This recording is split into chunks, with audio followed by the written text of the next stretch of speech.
안녕하십니까. 부동산 자산관리론 2주차 첫 번째 시간입니다. 먼저 지난 시간에 했던 걸 잠깐 요약을 하고 지나가도록 할게요. 그래서 지난 시간에는 부동산 자산관리의 의미와 부동산 자산관리의 내용적 분류에 대해서 설명을 드렸습니다. 부동산 자산관리의 의미를 설명드리면서 먼저 이제 좁은 의미의 부동산에 대해서 설명을 드렸죠. 그래서 토지와 그 정착물, 즉 토지를 포함해가지고 토지와 연결되어 있거나 접촉하고 있는 모든 것을 이제 부동산이라고 보통 정의를 합니다. 이런 부동산의 특성은 뭐 여러 가지 것들이 있겠지만은 크게 한 4가지 정도를 살펴봤습니다. 그래서 공급의 고정성, 부동성, 영속성, 개별성 등에 대해서 살펴봤는데요. 공급의 고정성은 부증성이라고 이제 표현을 하기도 하고, 부동산 특히 토지는 공급이 고정되어 있다라고 하는 특성을 의미하죠. 부동성은 움직이지 않는 특성을 의미하고, 영속성은 토지의 경우에 기본적으로 내구성이 강하고 일반적으로 소멸되지 않기 때문에 사용에 대한 시간적 제약이 존재하지 않는 특성을 의미합니다. 그리고 개별성은 다른 부동산 자산들과 각기 다르고 그리고 동질적이라고 가정하고 평가하기 어렵다라고 하는 특성을 얘기를 했죠. 그러면서 부동산은 이제 공간으로서의 역할과 자산으로서의 역할을 함께 수행한다라고 설명을 드렸습니다. 그래서 상품을 생산하기 위해 필요한 생산 요소로서 활용된다는 점에서 공간으로서의 역할을 하고요. 부동산을 보유함으로써 시세 차익을 얻을 수 있다는 점에서 자산으로서의 역할도 동시에 수행하고 있다라고 말씀드렸습니다. 그래서 부동산 자산관리, 우리가 하고 있는 부동산 자산관리는 부동산 소유자가 보유한 부동산 자산을 시설, 운영, 자금 등의 측면에서 관리하는 것이다. 이렇게 이제 말씀을 드렸습니다. 그래서 부동산 자산관리의 목표와 필요성에 대해서도 설명을 드렸는데요. 부동산 자산관리의 목표는 좁게 보면 부동산의 운영이나 관리 등에 소요되는 비용을 최소화하는 것이다 라고 볼 수 있지만, 조금 넓게 보면 부동산을 종합적으로 관리해서 부동산 자산의 가치와 수익성을 극대화하는 것이다 라고 이제 설명을 드렸습니다. 그러면서 이제 부동산 자산관리의 필요성을 수익형 부동산의 개발 및 운영을 통한 안정적인 정기 수익 획득이라는 측면에서 이제 살펴볼 수 있다라고 말씀드렸죠. 부동산 투자로부터 수익을 얻는 방법은 이제 크게 2가지가 있는데요. 첫 번째는 부동산 자산 가격의 상승을 이용해서 시세 차익, 양도소득 또는 자본이득이라고 불리는 놈을 획득하는 방법이 있고, 두 번째는 임대를 통해 정기적인 수익을 얻는 방법이 있습니다. 아직까지는 첫 번째 방법, 즉 매매 차익을 통해 수익을 형성하는 방법이 큰 비중을 차지하고 있지만, 부동산 자산의 가격 변동성이 점차 커지고 있고, 그 다음에 지속되고 있는 저금리 기조라든지 인구 구성의 변화, 이런 이유 때문에 수익형 부동산에 많은 관심이 쏟아지고 있습니다. 이에 따라서 부동산 자산관리와 관련된 기법들이 점차 전문화되고 있고, 부동산 자산관리 서비스를 전문적으로 다루는 기업들이 점차 증가하고 있다라고 말씀을 드렸습니다. 그래서 부동산 자산관리회사 같은 경우에는 외국의 경우에는 오래전부터 타인의 부동산을 전문적으로 위탁관리하고 있는 부동산 자산관리회사 AMC라고 보통 이제 표현을 하는데요. 이것들이 이제 많이 발달을 해왔습니다. 최근 우리나라에서도 외국의 이제 자산관리 전문회사와 같이 전문적으로 분야를 나누어 부동산 자산을 관리하고 있는 추세에 있습니다. 그렇긴 하지만 아직까지 우리나라는 부동산 관리에 경험이 많은 개인들이 주로 업무를 수행하고 있고, 그리고 최근 들어서 부동산 관리를 전문으로 하는 회사들이 등장하고 있다라고 하는 점도 설명드렸습니다. 부동산 자산 관리 과정은 크게 이제 5가지로 나누어서 생각을 해볼 수 있습니다. 첫 번째, 부동산 자산 매입 및 투자 계획 설계, 그리고 두 번째, 자금 조달, 세 번째, 부동산 매입 및 투자, 네 번째, 부동산의 운영 및 관리, 다섯 번째, 부동산 매각, 이런 과정을 거쳐 자산 관리가 이루어지고 있습니다. 그래서 부동산 자산 매입 및 투자 계획 설계라고 하는 첫 번째 과정을 살펴보면, 부동산 자산은 일단 고가이고 그다음에 투자 기간이 상대적으로 길 수밖에 없습니다. 그렇기 때문에 일반적으로 부동산을 매입하거나 신축할 때에는 구체적이고 세부적인 계획을 좀 설계하는 것이 바람직하다라고 생각해 볼 수 있습니다. 두 번째, 자금 조달 측면에서 조달 방법은 자기 자신의 자금인 자기 자본, 그리고 은행 등으로부터 빌리는 타인 자본이 있습니다.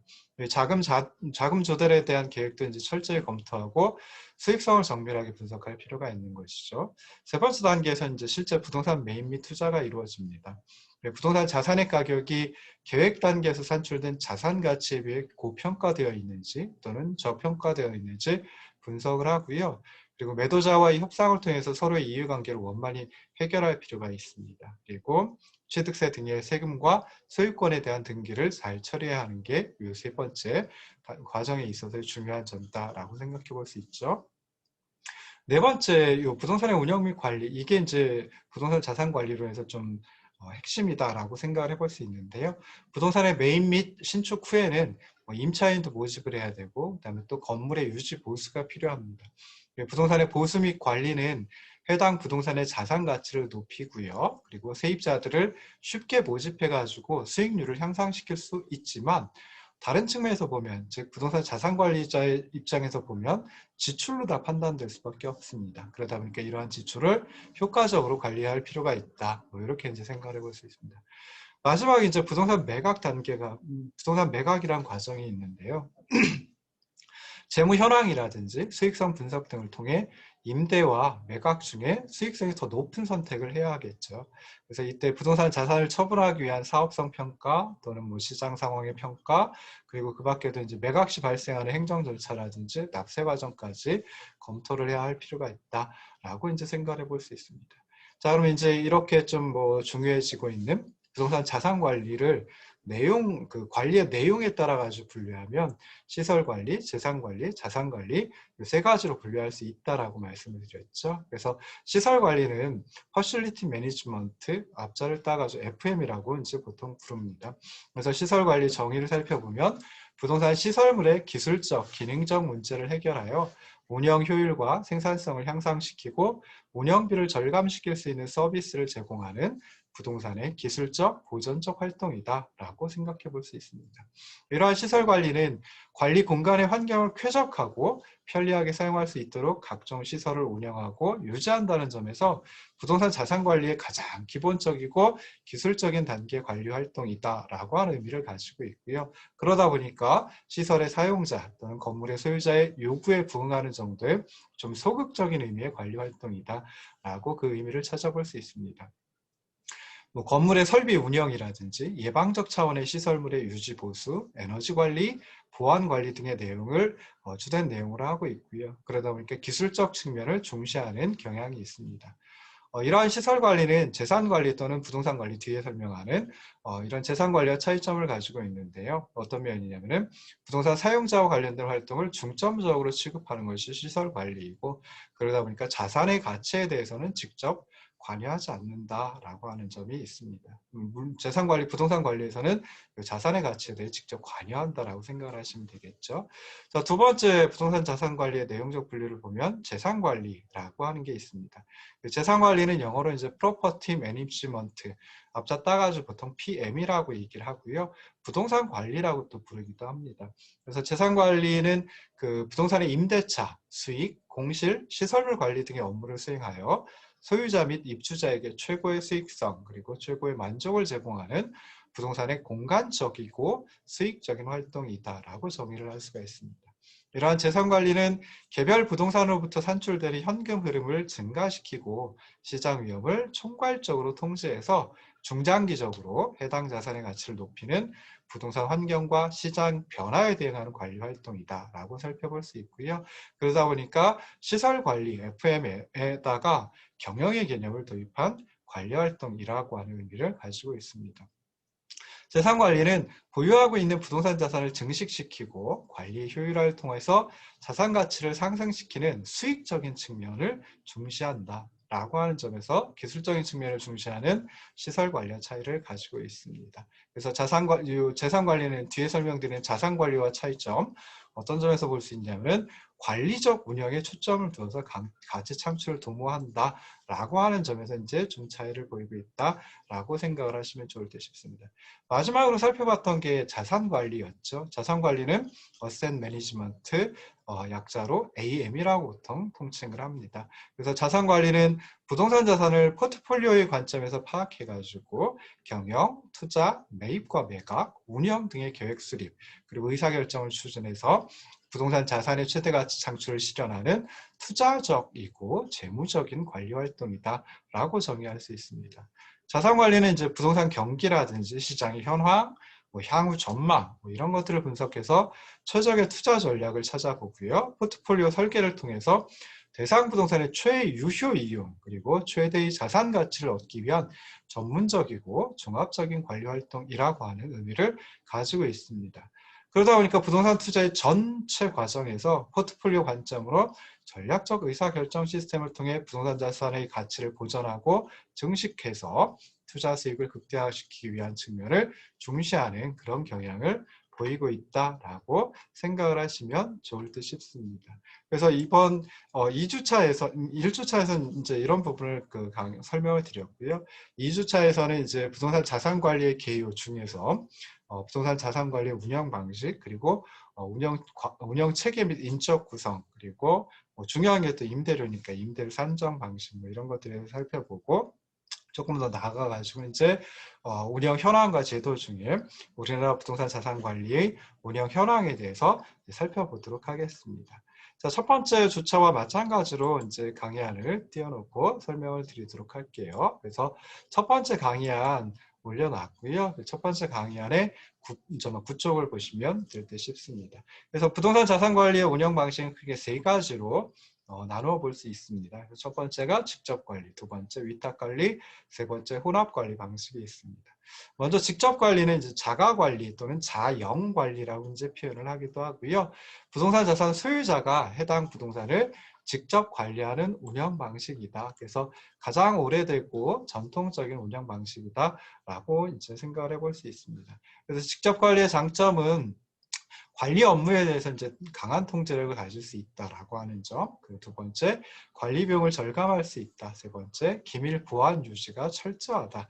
그리고 네 번째, 하자 발생 시 신속한 조치를 취할 수 있다라고 하는 장점을 가지고 있긴 합니다. 그렇긴 하지만 좀 문제점도 가지고 있을 수 있죠. 그래서 전문적인 관리 지식, 그러니까 부동산 소유자가 전문적인 관리 지식이 부족하다라고 하면 좀 효율적으로 관리하는 데는 한계가 있다라고 생각을 해볼 수 있습니다. 그래서 주로 단독주택, 소규모 공동주택, 작은 면적의 토지 등과 같이 개인이 소유하고 있는 부동산의 규모가 크지 않은 경우에 주로 많이 이용되고 있다라고 생각을 하시면 좋을 듯 싶습니다. 자, 두 번째 운영 방식은 이제 위탁 관리입니다. 그래서 위탁 관리는 외주 관리 또는 간접 관리라고 이제 표현을 하기도 하고요. 부동산의 소유자가 관리 전문가 또는 관리 대행 업체에 위임하여 관리하는 운영 방식을 의미합니다. 그래서 위탁 관리의 장점 여러 가지 한 세 가지 정도 살펴볼 수 있는데요. 첫 번째는 전문가가 책임지고 관리 업무를 수행하기 때문에 관리 효율성과 합리성을 제고할 수 있다라고 하는 장점이 있습니다. 두 번째는 임차인이 양호한 서비스를 받을 수 있다는 거죠. 그래서 직접 관리 방식에 비해서는 조금 더 좋은 서비스를 받을 수 있다라고 생각해 볼 수 있고요. 세 번째는 소유자는 직접 관리를 하지 않아도 되니까 관리 업무에서 벗어나 자신의 본업에 전력할 수 있다라고 하는 장점을 가지고 있습니다. 그렇긴 하지만 또 마찬가지로 이제 문제점이 있을 수 있겠죠. 그래서 크게 한 세 가지 정도 살펴볼 수 있는데요. 첫 번째는 해당 부동산 자산의 관련 기밀을 좀 유지하기 어렵다. 그러니까 보안에 어떤 한계가 있다라고 하는 점을 들 수 있습니다. 그리고 두 번째, 위탁자는 계약 금액의 범위 내에서 관리할 수밖에 없겠죠. 그러니까 위탁관리 계약금을 위탁관리업자가 받게 되면은 그만큼의 그 대가만큼 서비스를 제공할 수밖에 없습니다. 그래서 물가와 임금이 상승한다라고 하고 그럼에도 불구하고 위탁관리 계약금 증액이 어렵다라고 하는 때는 아무래도 서비스의 질이 떨어질 수밖에 없다라고 하는 점을 또 생각해 볼 수 있습니다. 세 번째는 이제 우리나라의 경우에는 전문적인 부동산 자산 관리업의 역사가 짧습니다. 그러다 보니까 이제 신뢰할 수 있는 관리 전문가를 확보하는 것이 어렵다라고도 생각을 해볼 수 있습니다. 그래서 위탁 관리는 이제 최근 들어가지고 굉장히 많이 확산이 되고 있는데요. 그 이유도 이제 한 두 가지 정도 생각해 볼 수 있습니다. 그래서 우리나라 같으면 이제 일정 조건에 해당하는 공동주택을 의무 관리 대상 공동주택으로 다 이제 정해놓고 있습니다. 그래서 그렇게 이제 의무 관리 대상으로 규정되어 있는 아파트의 경우에는 대부분 위탁 관리 방식을 채택할 수밖에 없거든요. 그래서 거기 보시면 의무 관리 대상이 되는 아파트 300세대 이상의 공동주택 그리고 150세대 이상으로서 승강기가 설치된 공동주택 또 150세대 이상으로서 중앙 집중식 난방 방식의 공동주택 그 다음에 건축 허가를 받아 주택 외의 시설과 주택을 동일 건축물로 건축한 건축물로서 주택이 150세대 이상인 건축물. 마지막에 나와 있는 건 이제 주상복합 아파트를 갖다 주로 얘기한다라고 생각해 볼 수 있죠. 그래서 결과적으로 보면 대부분의 뭐 150세대 이상 정도면 승강기가 설치되어 있거나 또는 중앙 집중식 난방 방식을 채택을 하고 있습니다. 그래서 150세대 이상이 되는 아파트다라고 하면 요 의무 관리 대상 공동주택에 이제 포함이 됩니다. 그래서 위탁관리 방식을 채택할 수밖에 없고, 그러다 보니까 위탁관리 방식이 이제 좀 많아지고 있다라고 생각해 볼 수 있고요. 두 번째로 이제 상업용 부동산 시장 같은 경우에는 자산관리가 중요해지게, 정말 자산관리 중요성이 커질 수밖에 없겠죠. 그래서 대부분 건물 관리자에 의한 위탁관리가 또 확산되고 있는 추세이다라고 생각을 해볼 수 있습니다. 자, 마지막 세 번째는 이제 혼합관리 방식입니다. 그래서 혼합관리는 직접관리와 위탁관리 두 방식은 이제 혼합한 형태라고 생각을 해볼 수 있겠죠. 그래서 관리 업무의 전부를 위탁하는 것이 아니라 일부만을 위탁해서 운영하는 방식이다라고 생각하시면 좋겠습니다. 그래서 뭐 주로 이제 경제 또 법률 관리 뭐 이런 것들은 부동산 자산 소유자가 직접 관리를 하고요. 청소라든지 경비, 설비 관리 뭐 이런 그 기술적인 측면의 관리만을 위탁하는 방식을 말합니다. 그래서 일반적으로 직접 관리에서 위탁 관리로 이행할 때 그때 과도기적인 방식으로 주로 활용이 되고 있는 방식이다라고 생각을 하시면 좋을 듯 싶습니다. 그럼 혼합 관리 같은 경우에는 뭐 마찬가지로 장점, 문제점이 있겠죠. 그래서 장점은 관리 업무에 대한 통제를 좀 쉽게 할 수 있다. 그러면서 위탁 관리의 편의를 도모할 수 있다. 그러니까 위탁 관리의 장점을 취할 수 있고 취할 수 있다라고 하는 점이고요. 근데 이제 문제점도 있습니다. 그래서 혼합 관리가 제대로 운영되지 않을 때는 직접 관리의 문제점, 위탁 관리의 문제점, 좀 두 가지 관리 방식의 문제점만이 노출될 그런 위험도 존재하고요. 그 다음에 두 번째로는 수탁업자 입장에서는, 그러니까 위탁 받은 업자 입장에서는 위임된 부분만 책임을 지려야 하기 때문에 좀 자주성 또는 뭐 주체성이 결여될 수밖에 없고 적극성도 이제 적어질 수밖에 없겠죠. 그러다 보니까 책임 소재가 좀 불분명해질 수 있는 그런 문제점이 있습니다. 마지막으로 세 번째는 이제 직접 관리 방식의 종업원하고 그다음에 위탁 관리 방식의 종업원, 뭐 좀 규모가 큰 부동산 같은 경우에는 이런 상황이 나타날 수도 있겠죠. 그러면 이제 그럴 때 그 두 부류의 종업원 사이에 원만한 관계 유지가 힘들어가지고 관리 업무를 방해할 수도 있다라고 하는 문제점을 생각을 해볼 수 있습니다. 그래서 이상의 직접 관리, 위탁 관리, 혼합 관리의 어떤 그 운영 방식을 비교 정리해 놓으면은 요 10쪽 아래에 있는 요 표로다가 이제 정리를 해볼 수 있으니까요. 뭐 이것도 이제 한번 살펴보시면 좋을 듯 싶습니다. 자, 그럼 운영 방식이 어떻게 이제 변화되어 왔느냐라고 했을 때, 뭐 말 그대로 직접 관리에서 위탁 관리 방식으로 이제 변화하고 있는 추세이다라고 생각을 하시면 좋을 듯 싶습니다. 그래서 과거에는 직접 관리가 많았지만 최근에는 이제 위탁 관리, 전문적인 위탁 관리 방식이 점차 증가하고 있는 추세이다라고 생각하시면 좋을 테고요. 그 이유는 아까도 잠깐 살펴봤지만은 공동주택의 경우에는 제도적으로 일정 규모 이상이면 의무 관리 대상으로 규정해가지고 그래가지고 위탁 관리 방식으로 전환되고 있습니다. 그래서 공동주택 같은 경우에 위탁 관리는 주택 관리사 보호를 채용해가지고 전문적인 위탁 관리를 하도록 하고 있기는 합니다. 그렇긴 하지만 아직까지 우리나라에서는 좀 시설 관리 FM 수준에 머무르고 있다라고 생각을 해보시면 좋을 듯 싶습니다.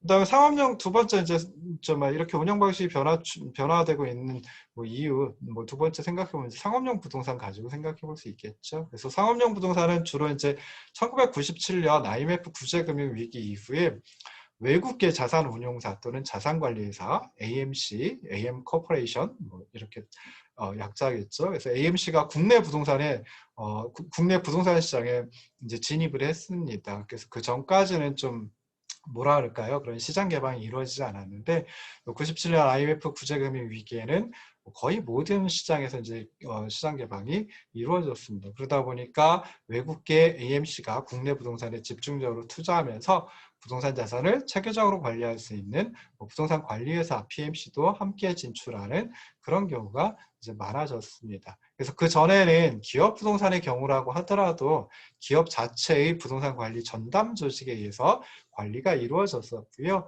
위탁 관리를 하더라도 뭐 시설 관리 정도로 위탁하는 그런 단계에 머물렀습니다. 그렇지만 이제 1997년 IMF 구제금융 위기 이후에는 외국계 부동산 관리회사 PMC들이 이제 많이 진입을 했고요. 그래서 부동산 자산의 자산 가치를 상승시킨다든지 또는 임대 수입을 극대화한다는 뭐 이런 그 전문적인 위탁 관리가 확산되고 있다라고 생각해 볼 수 있습니다. 그리고 2000년대 들어서 가지고 이제 부동산 투자 회사라든지 부동산 펀드라든지 하는 것들이 굉장히 많이 이제 도입되고 굉장히 많이 증가가 되었거든요. 그래서 부동산 간접 투자의 규모가 커지고요. 그러다 보니까 부동산 자산의 소유와 경영이 분리되는 현상이 증가하게 되었습니다. 그래서 부동산 자산의 경영, 이건 이제 주로 PMC라든지 AMC라든지 이런 쪽에서 이제 하고 그러다 보니까 위탁 관리 방식이 많이 늘어나고 있다라고 생각을 하시면 좋을 듯 싶습니다. 자, 부동산 자산 관리의 운영 체계는 뭐 다음과 같은 도표로다가 이제 생각을 해볼 수 있습니다. 그래서 여기 보시면은 이제 1, 2, 3, 4, 5 해가지고 나와 있는데요.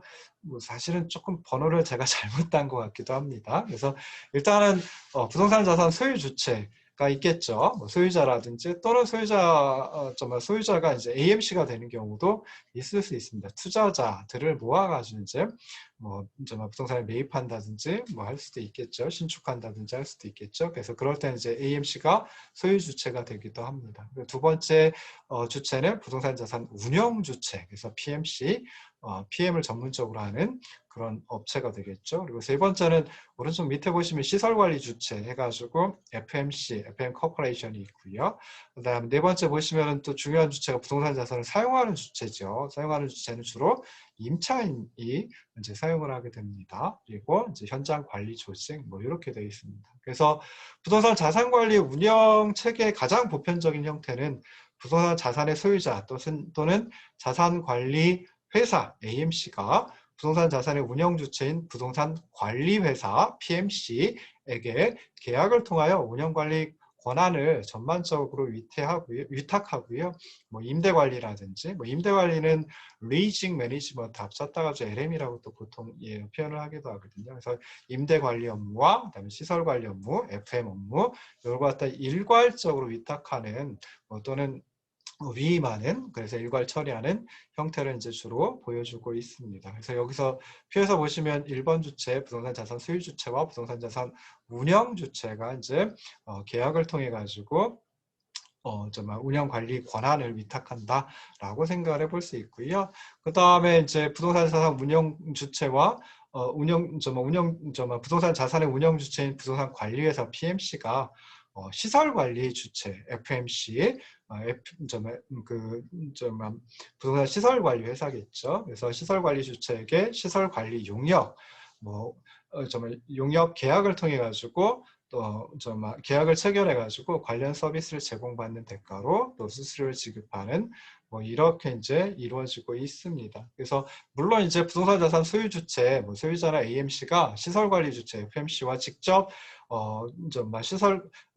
직접 위탁 계약을 해가지고 운영을 하기도 합니다. 그러니까 PMC 없이 AMC와 FMC가 계약을 통해 가지고 시설 관리를 할 수도 있기는 합니다. 근데 대부분은 이제 중간에 부동산 자산 운영 주체에게 위탁을 그러니까 말 그대로 통째로 위탁을 하고요. 부동산 자산 운영 주체가 이제 시설 관리 주체와 시설 관리 그 부분에 대해서만 이제 계약을 체결한다라고 생각을 하시면 좋을 듯 싶습니다.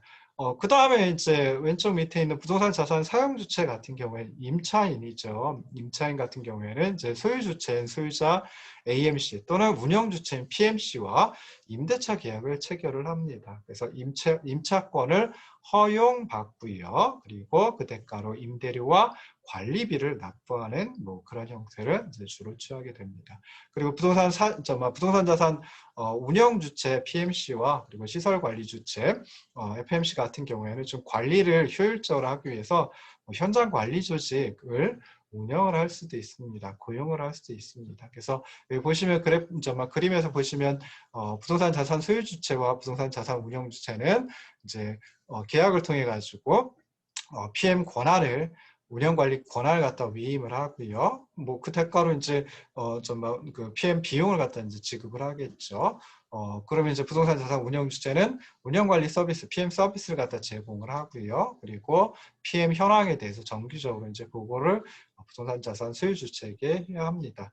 자, 그 다음에 이제 두 번째 보시면 부동산 자산 운영 주체와 시설 관리 주체가 이제 계약을 하겠죠. FM 계약을 하겠죠. 시설 관리 계약을 하고요. 그 다음에 운영 주체가 시설 관리 주체를 갖다 이제 통제를 하겠죠. 그러면서 대가로 FM 비용을 갖다가 이제 지급을 합니다. 뭐 시설 관리 주체 같은 경우에는 이제 그 운영 주체, 부동산 자산 운영 주체 PMC에다가 FM 현황을 갖다 정기적으로 이제 보고를 한다라고 생각해 볼 수 있고요. 자, 그다음에 시설 관리 주체와 현장 관리 조직은 시설 관리 주체가 현장에 그 관리소장 등을 갖다 파견을 하고요, 감독을 하고, 그다음에 현장 관리 조직은 시설 관리 주체에게 시설 관리와 관련된 보고를 합니다. 마찬가지로 이제 현장 관리 조직은 또 PMC 부동산 자산 운영 주체에게도 이제 보고를 하고 감독을 받는다라고 생각을 해볼 수 있습니다. 자, 그다음에 부동산 자산 사용 주체는 부동산 자산 운영 주체, 즉 임차인은 PMC와 임대차 계약을 맺고요. 그리고 이제 PMC는 임차인에게 임차권을 허여하고요. 그 다음에 임차인은 PMC에게 임대료를 납부합니다. 그리고 이제 관리는 시설 관리는 그 현장 관리 조직에서 주로 그 시설 관리 서비스를 제공을 하고요. 그 대가로 관리비를 임차인이 관리소장 또는 현장 관리 조직에게 납부하는 뭐 이런 형태를 좀 취한다라고 생각을 하시면 좋을 듯 싶습니다. 자, 이제 부동산 자산 관리의 인적 구성은 어떻게 되어 있느냐. 뭐 굉장히 복잡하게 여기 설명을 해놓긴 했는데요. 그냥 간단하게 생각하시면 뭐 자산 관리자가 있고, 그 다음에 자산 관리자가 이제 관리하는 분야가 굉장히 뭐 다양한 분야가 있을 수 있습니다. 부동산 자산 관리 계획, 부동산 자산 매입과 매각, 부동산 자산 운영 관리, 뭐 재무 회계, 자산 평가 및 실적 분석, 뭐 자금 조달 및 보험, 위험 관리 뭐 이런 걸 갖다 이제 또 이런 그 관리를 갖다 관리 분야들을 좀 관리를 하겠죠. 근데 뭐 중간에 보시면 부동산 자산 운영 관리해 가지고 재산 관리자, 임대 관리자, 그리고 시설 관리자 해가지고 나와 있습니다. 그래서 좀 그 부동산 자산 관리에 있어서는 그 초점이 여기에 있다라고 생각해 볼 수 있죠. 그래서 그걸 갖다가 조금씩 이제 생각을 해 보면요. 자, 자산 관리자 같은 경우에는 주로 이제 자산 매입 및 매각, 뭐 금융과 조세, 재무회계, 자산평가, 위험 분석, 뭐 이런 그 여러 가지 분야에 대한 전문적인 지식을 가지고 있는, 그래서 자산 관리를 총괄하는 전문가이다라고 이제 생각을 해볼 수 있습니다. 그래서 보유하고 있는 자산의 경제적 가치를 어떻게 하면 높일 수 있을까? 어떻게 하면 임대 수익을 극대화할 수 있을까? 뭐 이런 것들을 이제 정말 살펴봐야 되겠죠. 그러다 보니까 뭐 거시경제 그리고 부동산 시장에 대한 분석을 수행을 해야 되고요. 그다음에 부동산 투자에 대한 분석도 이제 같이 수행을 해야 됩니다. 그래서 이런 분야의 지식과 경험을 폭넓게 가지고 있어야 된다라고 생각해 볼 수 있겠죠. 자, 그 다음에 이제 살펴볼 수 있는 게 재산관리자입니다. 그래서 재산관리자는 보유하고 있는 자산에 대한 뭐 임대차, 그리고 입주자 관리, 예산 및 원가 관리, 재무 및 회계 등에 관한 전문적인 지식을 가지고 있는, 그래서 재산관리 PM을 총괄하는 전문가이다. 뭐 아울러서 뭐 시설 관리라든지 노무 관리, 공사 관리 뭐 이런 지식과 경험도 좀 폭넓게 가지고 있으면 좋다라고 생각해 볼 수 있죠. 자, 그다음에 시설 관리자는 이제 건물의 물리적인 관리를 주로 담당을 하겠죠. 그리고 설비를 운영하고 시설물을 유지 보수하고 에너지 관리, 보안 관리 뭐 이런 그 전문적인 지식을 가지고 있는, 그래서 시설 관리를 총괄하는 전문가이다 라고 생각해 볼 수 있습니다. 아울러서 뭐 세무라든지 회계, 인사, 노무, 공과금과 관련된 재무관리, 조직관리 뭐 이런 지식과 경험도 폭넓게 가지고 있으면 좋을 수 있다라고 생각해 볼 수 있겠죠. 그러면서 이제 자산관리자를 도울 수 있는 자산관리자에게 도움을 줄 수 있는 그런